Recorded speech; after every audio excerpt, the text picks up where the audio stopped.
let's come to our next agenda point. What's on the program next is the Technology Review TR35 Award. I'm not going to talk much about it because I will ask the person that is responsible for it, that is also a partner and a long-time friend of Startupnight, onto the stage. Please welcome with a large applause to the stage, Robert Thielicke. How's it feel? Oh, great. I mean, I love this building. I love the stage. And a pretty crowded room, so perfect. Perfect setting. So, Robert, the event is called, or the award is called TR35. What is it about?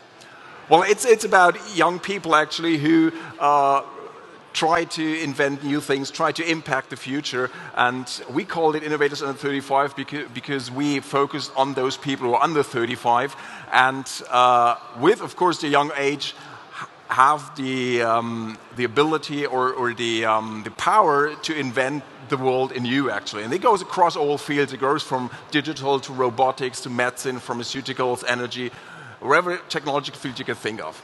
And how and why did you came up with the idea? So, like, what's the purpose behind it?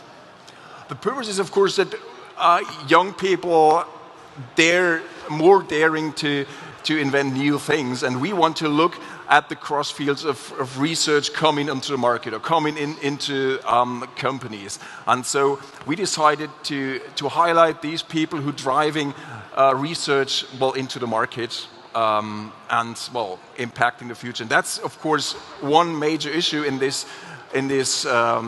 title. It's not about earning big money necessarily. I mean, you can earn big money, of course, by these things. But it's about solving big problems. That's our issue because, people come first, bank accounts second. Yeah. That's our belief at Technology Review. So what can we expect in the next 45, 60 minutes? We can expect some really inspiring talks across all fields of technology, as I said. And all the winners will be on stage here presenting their projects, presenting their ideas. And in the end, we will announce the Innovator of the Year and the Social Innovator of the Year. So it's worthwhile staying with us, staying until the end. It's going to be a great hour. I'm convinced. And always the question for the prize. Are you allowed to talk about it now, or do you want to do it later? I'll do it later. You do it later. Okay, well then, with that, Robert, the stage is yours. Thank you very much. Have fun, guys. Enjoyed the awards and inspiring talks. I could talk a lot about how great these people are, how great their ideas are, how their achievements were in the last couple of months. But, we're here on stage to prove it, actually. So get the winners on stage. And as I said, it's 1 hour. Every winner will present his project. Well, let's go.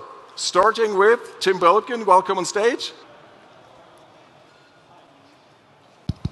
Hi, my name is Tim. I'm CTO and co-founder of Neratech, and we want to solve a problem everyone talks about just today. We just burn too much fossil fuels, and by that we are impacting the climate change. While we have a solution with electromobility for personal mobility, we still have to see what are we doing with the long-range transport, with planes. We all want to fly. And this just emits too much CO2. So we think liquid fuels are actually great. They have a high energy density. You can even fly with it. But when we burn the fossil fuel, we just emit the CO2, and we do it massively. Our product and our mission is now to produce renewable synthetic liquid fuels by transforming greenhouse gases such as unused methane gases, but in particular the greenhouse gas CO2, together with renewable electricity in these fuels. So this is a liquid fuel, it's a diesel which is just produced from water, CO2 and renewable electricity. And our technology is a very modular, compact chemical plant which can do that. So why that small? And why this process? So this process exists already. This is a large chemical plant which is thousands of square meters large.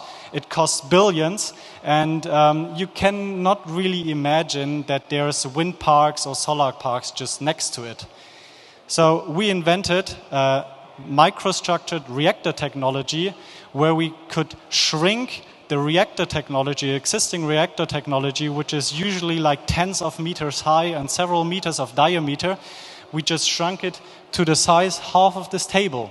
And by that, we can install it into very compact plants. So we started with laboratory plants and then into demo plants, and now we are at the experimental demonstration for the industry. And by that, we are increasing the capacity of our containers. So the plants are applied in the so-called Power-to-X processes, where we can convert renewable electricity into storable renewable fuels or into synthetic natural gas. We engineer the plants, we build the plants actually, and then we sell it to our customers, and we do then the commissioning and the services. So to give you some pictures of our product, this is the very first plant we built in 2016, where we converted CO2 and renewable electricity into fuels. The next stage was a power-to-gas project together with Naturgy, which is a Spanish energy provider, where we converted wind energy together with CO2 from a biogas plant into grid-injectable SNG, synthetic natural gas. Our current step now is that we have a project going on together with KIT, where we convert solar energy together with CO2 into a liquid fuel, which is on-spec synthetic kerosene, which can then be put in the existing turbine, into an existing infrastructure. So this is the picture as it was in the end of 2018, and we are currently operating the plant, and this plant has a capacity of around 1 barrel per day. So with 1 barrel per day, you are not going to change the world. So our motivation is to build not one of these plants, but thousands. Our current industrial scale project is a 1 megawatt plant, which uses renewable electricity from a water power plant. We use the electricity to produce hydrogen, and then the hydrogen is converted together with the greenhouse gas CO2 into diesel, gasoline, and kerosene, which is directly compatible with the infrastructure and which can impact the future of our daily living. So this is a plant we built together with a Swiss energy provider and together with Audi. So we are currently a team of 35 people. We are located in Karlsruhe. We are, until now, fully financially bootstrapped. So we manage these projects on our own. We are now looking for a Series A investment for modularization, serious manufacturing, and internationalization. And I'm happy to take questions or come afterwards and have a smell. This is not water, this is clean fuel, burns very clean. Please come and visit me. Thank you.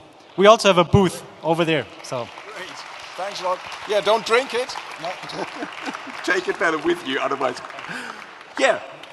Getting right on to the next one and illustrating the broad range of technologies we have with our innovators under 35. Getting to medicine and solving a big problem in our blood circular system. Welcome on stage, Isabel Schellinger. Hi, my name is Isabel. I'm a medical doctor and co-founder of Angelutions, where we invented the first device ever to prevent the life-threatening growth of small abdominal aortic aneurysms. But what exactly is an aortic aneurysm? The aorta is the biggest blood vessel of our body, channeling the blood flow from the heart to all other organs. When a bulging of the aorta occurs below the diaphragm, that's what we actually call an abdominal aortic aneurysm. And they're considered ticking time bombs. Why? Because first you have a normal aorta, then you have a small aneurysm, then you have a large aneurysm, then you have a ruptured aneurysm, and then you're dead. Current treatment options using prosthetic grafts are reserved for large aneurysms due to their inherent risks and many complications. And there's no therapy available to stop aneurysm growth in the first place. This means that I see many patients that I diagnose with a small aneurysm, and all I can do is tell them that there is no way of dismantling the ticking time bombs in their belly. This leaves both doctors and patients anxious and frustrated after diagnosis. We at Angelutions would like to change that. Uwe, my co-founder, and I, we've spent over a decade in vascular research. And during our work at Stanford University, we discovered a new mechanism that actually shows how aneurysm growth drives. We found that there are stiffness gradients between the stiff aneurysmatic and the soft normal aorta that drive aneurysm growth. In a first proof of principle study, we could show that equalizing those stiffness gradients actually stops aneurysm progression. With our new device, the AAA Shield, we like to introduce the first minimally invasive device that is implanted into the aorta and that actually stops aneurysm growth early on. We believe that with the AAA Shield, we could benefit all people involved in the healthcare system. Patients would have peace of mind. Doctors would have active treatments early on. And payers would benefit from better outcomes that prevent follow-up costs and expensive re-interventions.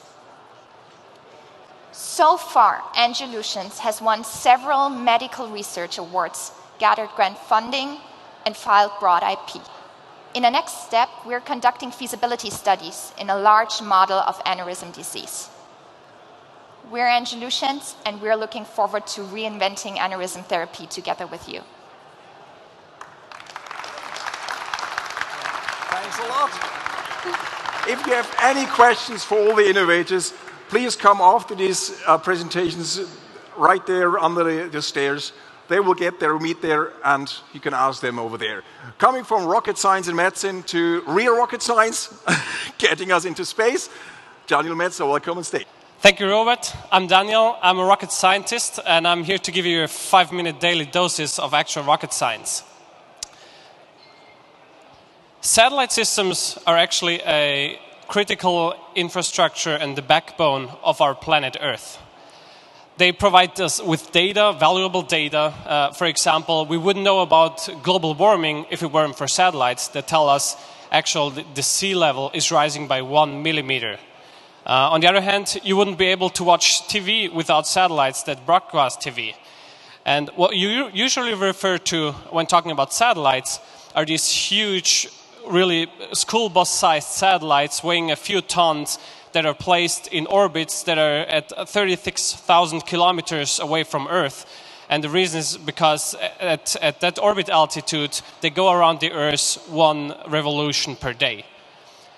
So now we see a lot also in the media about satellite constellations.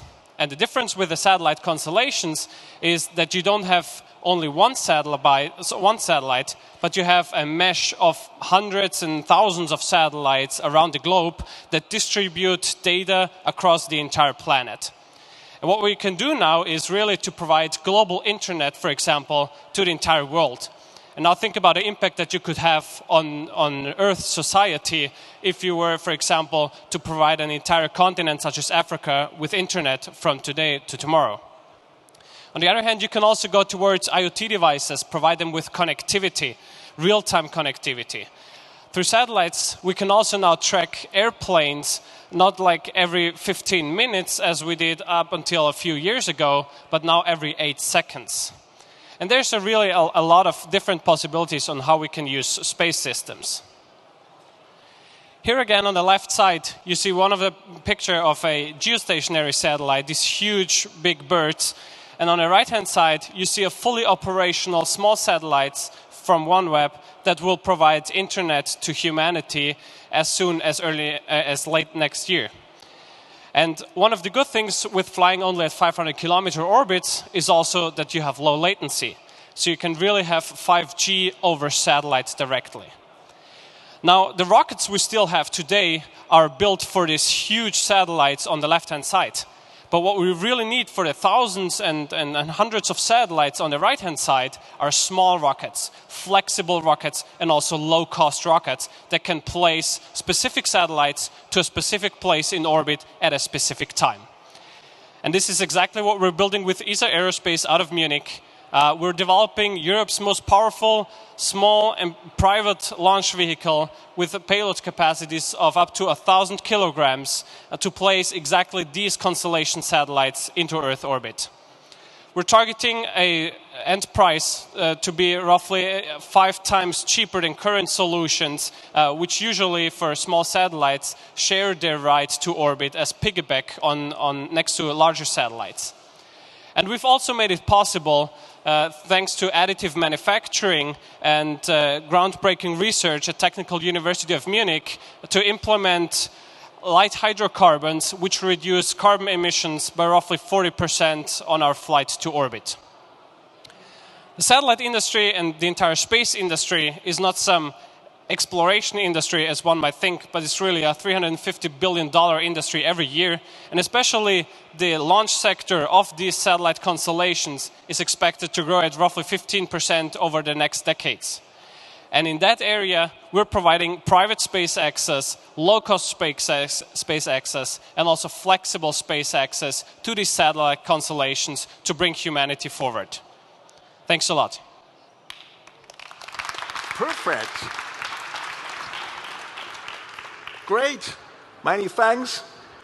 So Tim Bolkin started the conversation about climate change and new forms of mobility. We're just getting on with that with Michael Baumann, showing how that even can better batteries and long life batteries change that as well. Hello everybody, my name is Michael Baumann. I'm co-founder of Twice, and we provide battery analytics software in the form of digital twins. So I guess these days it's no secret anymore that electrification is on the rise. I mean, next week the IAA in Frankfurt is going to take place. And finally, also German manufacturers came up with something which can compete with things like Tesla. And I mean, here's like a big number which should show like the investments basically to change the industry from internal combustion engines now to battery electric vehicles, how much money this will cost the next year. So this is from a recent Reuters studies, and it just shows the investments European car manufacturers are going to have to invest the next years. So now you can ask, why is this so expensive? I mean, as you can imagine, basically the internal combustion engine had at these days like 100 years of optimization after it. And with batteries, we are just at the tipping point of this optimization curve. But why actually need batteries to be optimized? What's the problem with them at the moment? So, I mean, to summarize it, I mean, you just need to spend a lot of development efforts from like a first prototype to a serious vehicle electric battery. So we're talking about 2 to 3 years from the first scratch to all the tests and prototypes you have to do until you get a serious vehicle. Why do you need to do so much testing actually? I mean, this is because of the single most important problem of batteries, and this is aging. So I guess all of you know it from like your cell phones. After 2 years, basically, your battery is degraded so far that you can throw your phone away because it doesn't last even a day. And as you can imagine, you don't want to have the same problem with your electric cars. And last but not least, there's a lot of concerns in terms of safety and reliability with batteries. I mean, the last days also there were a lot of negative press from like cars going up in flames, and you definitely want to avoid this with such a new technology.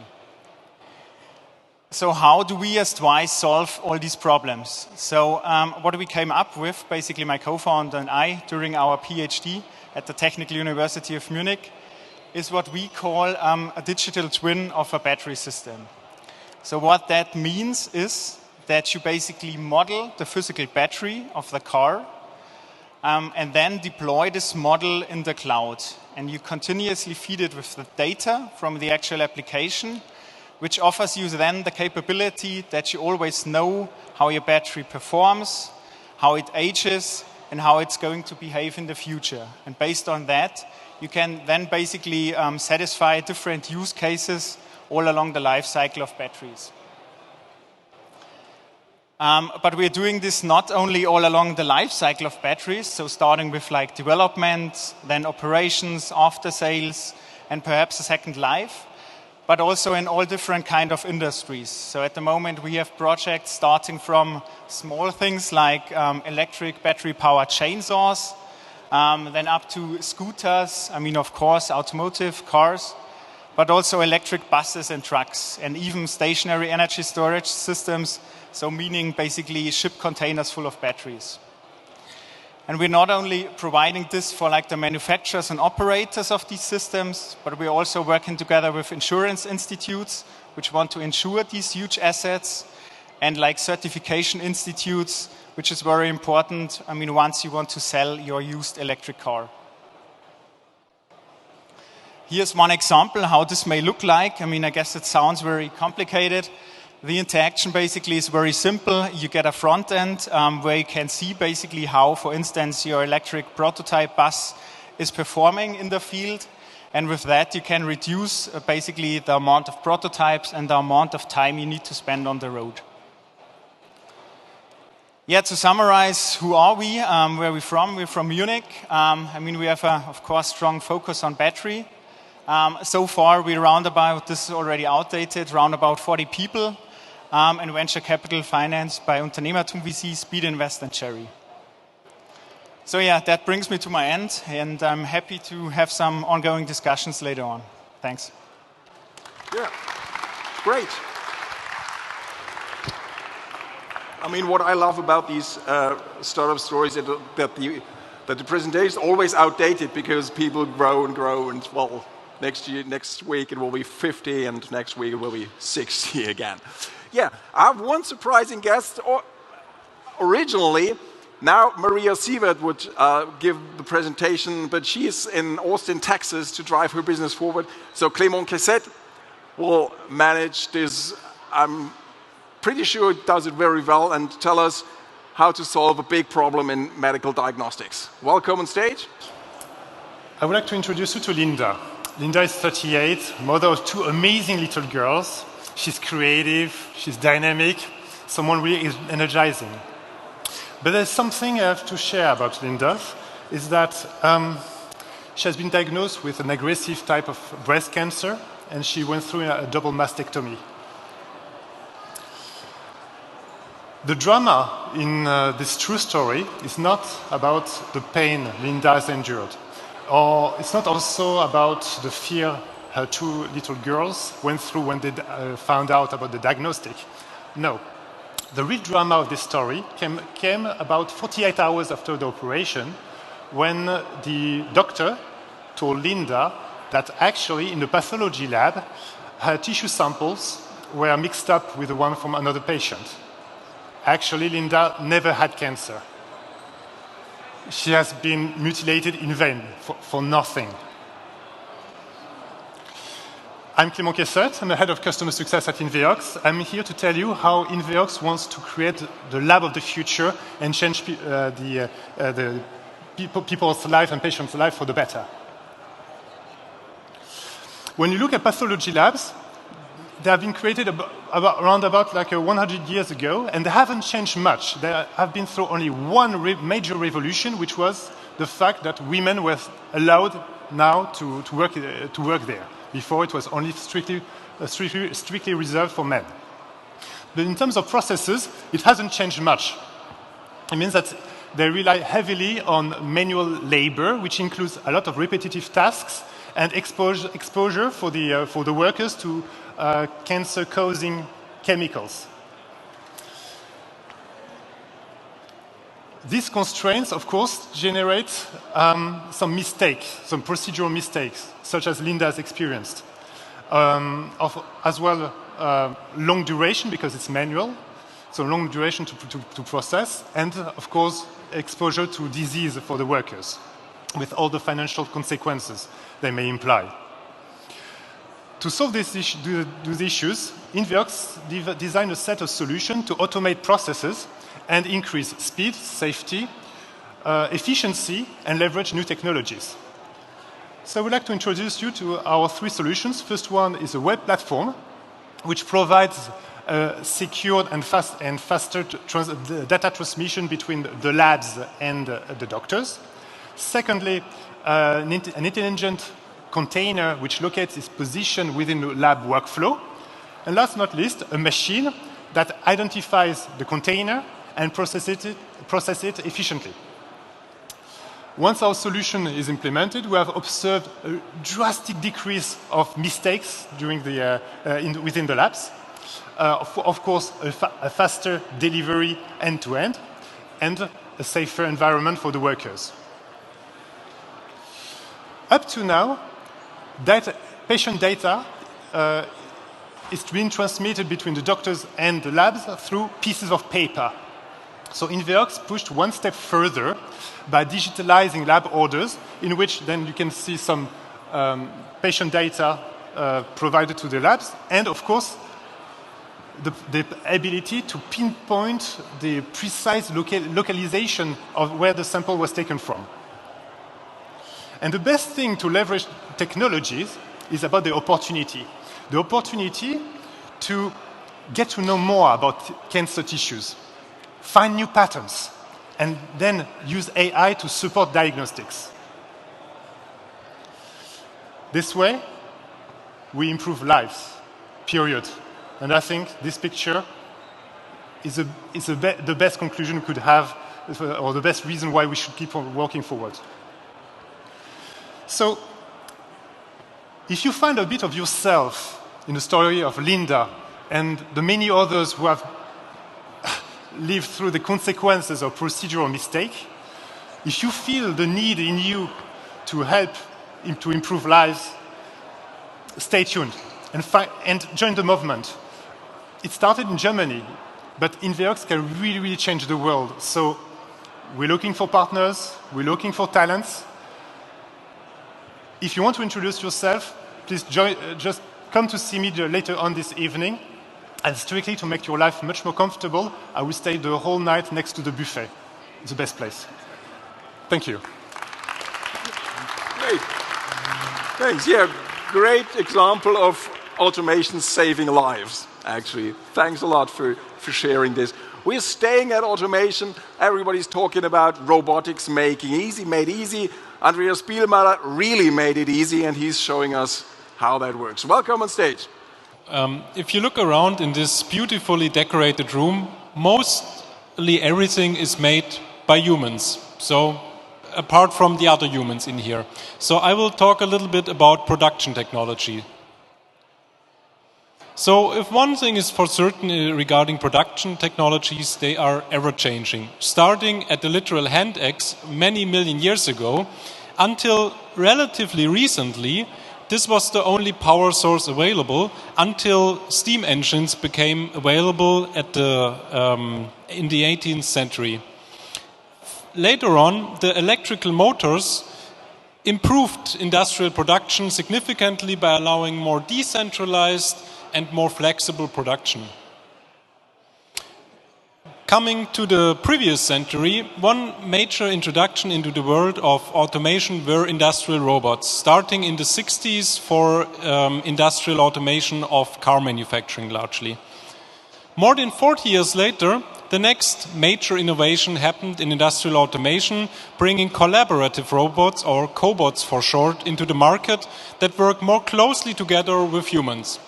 So, nothing to do anymore. Just around the corner, the humanoids are waiting to take over the laborious jobs, the repetitive tasks, and the dangerous.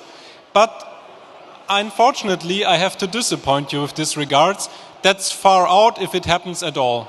So the question for me and my co-founders a few years ago was, what will be the next thing in automation? But before we come to that, let's talk a little bit more about robotics at the moment. So at the moment, there's one main trend, and that is more of the same. The collaborative robots market is growing by 2 digits every year, so it's no wonder that a few copycats are coming up. But it's really many and many and many of them. All of them wouldn't even have fit onto the slide. So, but more of the same is not real innovation in our point of view. So they are a major innovation, but the last big one, already more than 10 years ago. So what could be next? Nobody knows. Here's our proposition. What we want to bring into automation is a system made up of flexible, generically usable hardware modules together with an intuitive usable software interface, which means you take these hardware components out of their box, you add a single cable, doesn't matter in which order you put it together, it will just work. Then you take out your tablet or your laptop, connect it to the master module, and you start automating within a few minutes. And I mean, not a specially trained engineer, but all of you can be trained within a few minutes or hours to perform simple automation tasks on their own, without support by an engineering team. So yes, we have developed some quite high-tech modules, but what is much more important and what is the real innovation of RoboDev is that we have developed highly usable technology. Because automation hardware has already been there, it's diverse, you can build everything out of it, but it takes you way too much time. So, and we make it available for every person on the shop floor. So, why did we build a modular system, not just some other cool robot? Because one size fits all. What I wanted to say is one size does not fit all. And this is also true in industrial automation. Production is a very diverse topic. And we bring you something you can fit into your existing production environment. So whether it be moving parts around, assembling them, or checking their quality, you can do all of these because we provide you with the building blocks. It is your creativity and your skill, knowing your products, that solves the problem. We just provide the right tools for it.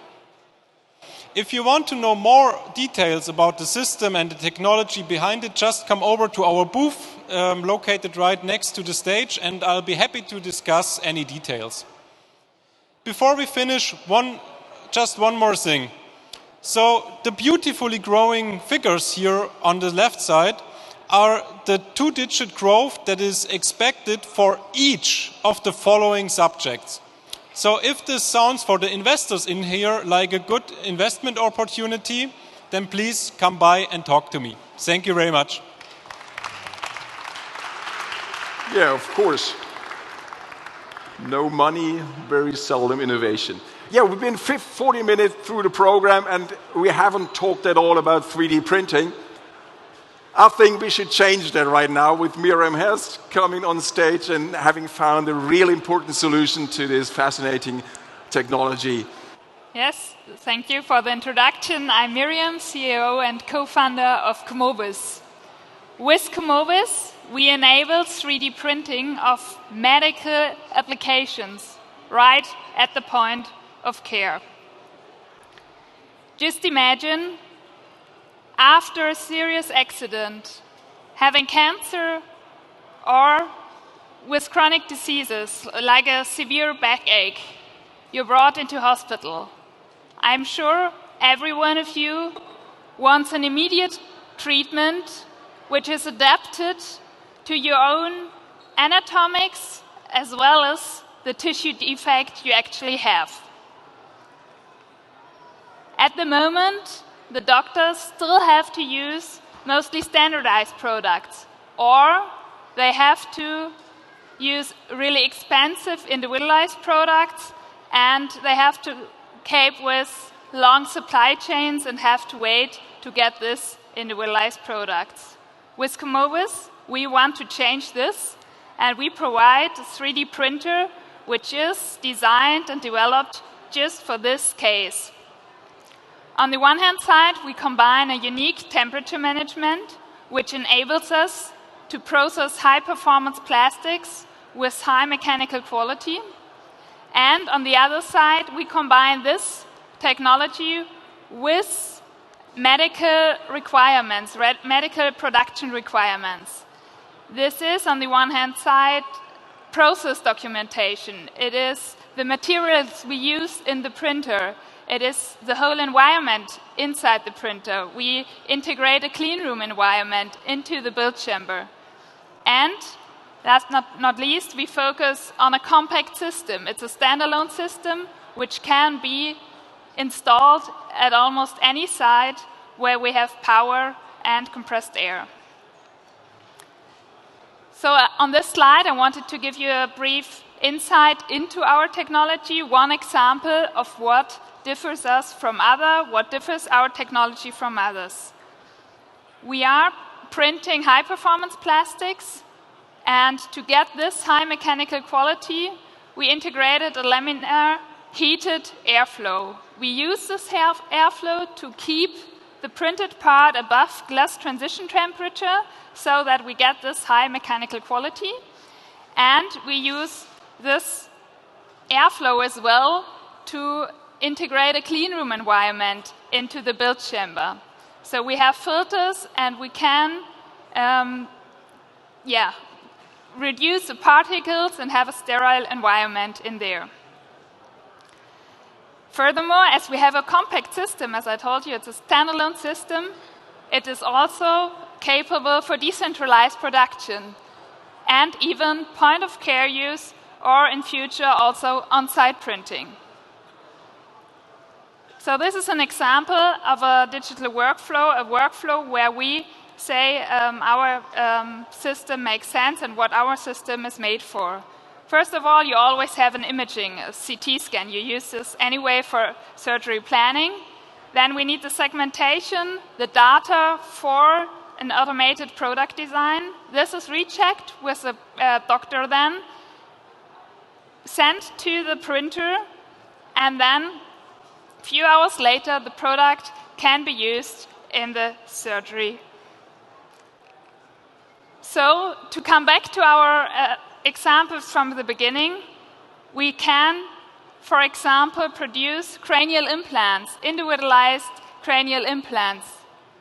Or we can use surgical guides for example, bone resection, like it's shown here. Or we can print spinal implants for spinal fusion, like this one is shown here. And heaps more surgical tools, implants, whatever. So, together with my team of Comowis, we have the vision to innovate 3D printing and to shape the future of medical production, because we want to bring 3D printing right to the point of care and to improve patients' welcome, to improve, to reduce the time in the hospitals, to reduce failures, and to make here the next step of medical products. Thank you. I'm also later on available for discussions. On time, great. Hopefully not getting into the situation, but if you're there, might be a good idea to have one of these printers. For our next talk, we combine space and robotics, so hard to imagine to get any more futuristic. Come on stage, Daniel Leitner. So, thank you for the introduction. 50 years after the first man stepped on Moon, we're preparing for a giant leap towards the exploration of Mars as it is envisaged in this artist's conception. The pioneering astronauts will only be able to survive the harsh conditions on Mars if they are provided with a habitat, energy supply, communications, and a return vessel. However, if the harsh environmental conditions prevent human workers on site, I'm going to ask you, who's going to set up all of that? And this is where we kick in, because we think only an intelligent service robot will be able to solve this task, such as the service robot here, Roland Justin. And it is able to only do that because it is dexterous and has AI abilities to plan complicated motions. However, controlling this robot from Earth is impractical because of the high communication delays. This is why we envision astronauts orbiting the planet and control the robot on site. While this may sound like science fiction to you, I can tell you that we have actually tested this already in our facilities close to Munich, as you can see on the left-hand side, and using the International Space Station as a mock-up for an orbiting spacecraft around Mars. this video provides you with a short introduction into this future. So this is our robot, Roland Justin. It is developed to support astronauts on ground. And these are the astronauts that controlled Justin from 2017 to 2018 during our International Space Station experiments. The last of them being Alexander Gerst, the German astronaut. So, despite his somewhat lacking training, he was able to solve some of the most complex tasks ever to be solved by a human and the astronaut robot team using this interface here. The first task that we gave the team was to install an antenna. This task is actually quite demanding for the robot, but for the human it was a mere piece of cake, because the interface is so intuitive, it can be compared to a point-and-click adventure, such as Monkey Island, this is why we call it the Monkey Island interface. To make it even more demanding, we introduced an error situation. So we set the module on fire and exhibited Alexander Gerst into a situation that he never explored before. So only thanks to the robot that provided Alex with the information on what to do, the team was able to resolve that task. And obviously, even though we were quite sure that they will make it, the entire team was quite happy. So this is what it looks like. On the left-hand side, you see the interface. You see what the robot sees. You get some glimpse on what you can do with the objects the robot knows about. You press on them, and the robot provides you with all the abilities that you're able to execute, listed on the right-hand side. Out of this level of intuitiveness, we thought this could be of use for other domains that are of relevance for society. Here, service of elderly care. Instead of an astronaut, we have an operator controlling the robot, but he would execute the same tasks, opening drawers, grasping objects. But instead of only having him this level of autonomy, we can also give him the opportunity to control the robot more directly because we have less communication delays. So actually, he can use a haptic feedback device that you see in this screen, and he can use his knowledge that he gained during his training on healthcare to maybe even execute so difficult tasks like giving medications. We are currently looking into the possibilities that a robot like Justin could have and the impact it could have for society together with Caritas. Actually, we would like to send the robot later this year into a healthcare environment, into an elderly care environment in Garmisch-Partenkirchen and see what it is capable of. In addition, we would like to set up those control modalities also for direct assistance robots, such as the Eden wheelchair mounted on that wheelchair. So, we have that interface with us. Come visit us, just enter the hall on the very back side, on the right-hand side. Be our astronaut today. The robot is ready in Oberpfaffenhofen. My colleagues are awaiting you. I'm looking forward to that. Thank you. Go there, check it out. It's great. Whoa. If you talk with people about quantum computing, well, they say, oh, I don't understand it, or they say it's far, far off. So Sebastian Zanko will get on stage to explain why at least the last thing is not necessarily true, because they found a way to use quantum computing right here and right now. All right, good evening. Maybe first a small correction. We are no longer called Heisenberg, we are called HQS Quantum Simulations. And I'm the CTO and one of the co-founders, and we develop software to predict material properties using quantum computers. And I want to show you now why and how we are going to do this. As Richard Feynman already said, everything that living things do can be understood in the terms of the wiggling and jiggling of atoms. So actually it's not only living things, it's all processes in nature on a microscopic scale. So let's imagine we could use our computers to predict those processes entirely. We could use this, for example, to accelerate development cycles in pharmacy. So we could develop new drugs. We could develop materials with specific design properties, and so on. However, there's a problem. The wiggling and jiggling of the atoms, that's described by quantum mechanics. And quantum mechanics is fundamentally different from classical mechanics. And our conventional computers are based on classical physics. And for them, it's almost impossible to simulate even modest-sized systems without exceptional computing power. So, is this the end of the story? No. We are on the brink of having quantum computers. A quantum computer is in principle a computer that's just based on quantum mechanics. And it seems to be a natural way to use this quantum computer to simulate and predict the properties of, for example, molecules. And that's exactly what we are going to do. However, there are several problems, at least two. One of them is a quantum computer is entirely different to program and use compared to a conventional computer. So you need specific knowledge about the algorithms, about the quantum mechanics behind it, and so on. The second issue is that now and in the near future, quantum computers are and will be relatively small, and they will be error-prone. And to make use of those small and error-prone quantum computers, that's what we want to do at HQS. And to do this, we develop our software for our customers following two parallel branches.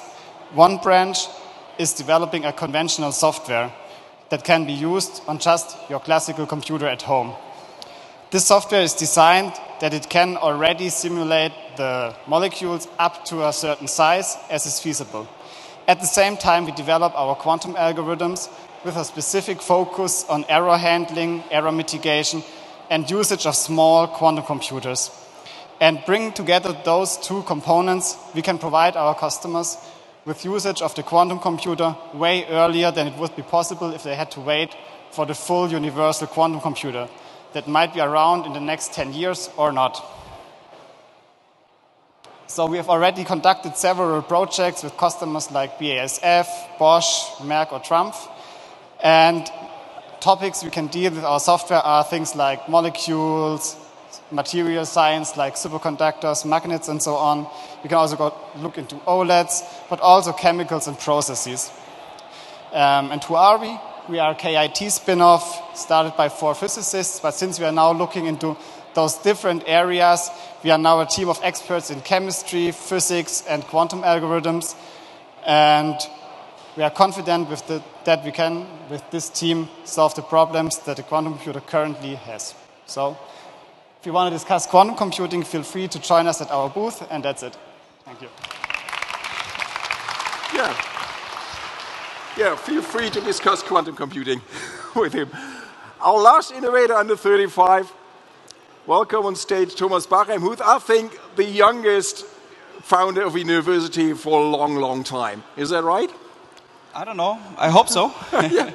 Welcome. Thank you very much. Good evening. My name is Thomas Bachem, and I'm a founder of Code University of Applied Sciences, which is a university here in Berlin for digital product development. But it's not just me. It's also my two co-founders, Manuel and Jonathan, who I created this institution with.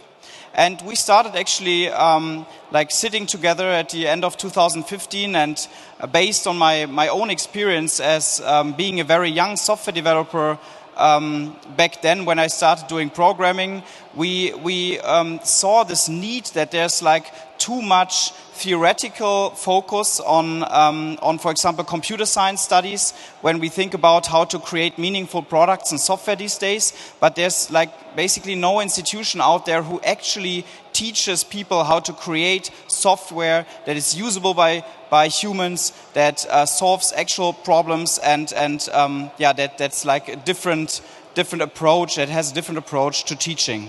So we decided to create this university together. But it's not just us. It's also a number of internet entrepreneurs here from Germany who supported the foundation of our university, which are a lot of very successful and famous founders, like the founders of Trivago or Check24 or ResearchGate or many others who supported building this university. So we really tried to create a university out of the middle of the German startup ecosystem and startup scene. And our university is actually an accredited, state-recognized University of Applied Sciences here in Berlin. So you can imagine there was a lot of bureaucracy involved in on one hand building a really modern and meaningful and new kind of university, and on the other hand, like sticking to the system and really being able to offer academic degrees. For us, it's bachelor degrees for now, but we made it possible, and we also want to say thank you to the German academic system, because they also made it possible. And we think that with this really innovative approach that I'm going to talk about in a few seconds, it is still possible to do this within the academic system and to be a real University of Applied Sciences here in Germany. So we're located here in Berlin at Factory Görlitzer Park, which is a huge community of innovators of its own. Factory is like one of the pioneers of building not just like physical space, but also a real community here in Berlin of like people from all over the world working on problems and solving those, and like creatives and artists and founders that all come together. And we are part of this ecosystem. We're part of this building, and so we are not having our own like isolated campus, but we really try to integrate ourselves within a bigger community. And I brought you some pictures of the building. Yes, we actually also have a ball pool, so pretty cliche startup, but it's a lot of fun for our students. And community is also like a very, very important pillar of what we're doing, because I truly believe in the fact that like being a student, joining a university is only to a certain extent about the actual learning experience, like focused on your specific area of expertise, but it's also, or perhaps even more, about learning from each other, meeting new people, connecting to like-minded people, and this is what we really want to enable, so we're really building a strong community. And this community these days, that's actually an outdated picture, is 360 students strong, and like together with our staff and all the people that really make this university a reality, we're far more than 400 people these days. So it's a really vibrant community of people. And what's also especially important is it's a community of people from all over the world, 65 countries that come here together in Berlin. And we selected these people out of thousands of applications who reach us every year, and really want to make sure that it's a special crowd of people and talents who learn at our university. We're teaching these 3 study programs, which are all centered around digital product development, as we call it. So we tell people and teach people how to create digital products that actually solve problems and are very near to what people need.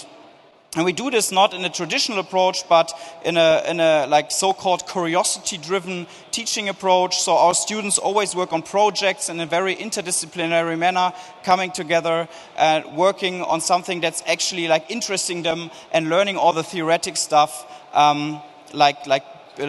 behind after that. So I brought you some pictures, and as you can see, the timer is already over. Just one last thing, we're also not working with grades, but with a so-called competency framework, which means our students actually focus on specific skills they're interested in, because we think that's the future of university. And we're working together with a lot of companies, you see them here on the slides, to really make these projects more meaningful and practical. And doing a lot for entrepreneurs as well, with our Young Entrepreneurs program, for example. That's it, and I close with our motto, learning is productive failing. Thank you very much, and have a good evening. Great. Perfect. Now we come into the final announcement of our Social Innovator of the Year and the Innovator of the Year. Please come on stage, everyone. Everyone's got great projects. I mean, I love the presentations. I love all the ideas. It was great for me as well. I don't know if you liked it. I like it. Yeah. We sat with the jury. We sat to think about who's the social innovator and the innovator of the year. So, social innovator of the year is Thomas Bachem for his. Thank you. For his way to digitize the German academic system, and not only doing a coding school, but creating a real university. I was thinking, this is, well, if you know the university system, it's a great achievement. I don't know what you want to say, you're closer to it than me. Yeah, the innovator of the year. Sebastian Zanker, congratulations. Thank you. For daring to get into quantum systems and bringing the power of quantum computers to today's businesses. Yeah, great. Thanks a lot. I have all these certificates for the others as well, of course. Wait, Andreas, you're here. Maria, oh, Maria is there. Welcome, there. Michael Baumann is there. Tim Bolken, what, here? Johnny Metzler. Yeah, Isabel. Here you are. Here, and we're taking a photo as well. Oh, just right there, okay. Anyone with, yeah, we'll take a, can you get it, Jen? Yeah. We need to look close a little bit, right? Is it, yeah. Are we going to the front? 2 rows, maybe we got 2 rows? Yeah. Yeah, who's going to want to come to front? For me, I don't have to stand alone. Yeah, great, thanks.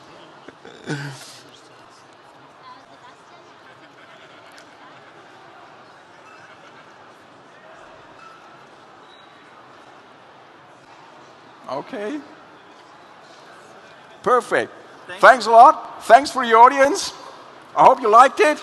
And, well, if you have questions for them, they're there underneath the stairs. Talk to them. And join discussions or have fun at the Startup Night for the rest of the evening.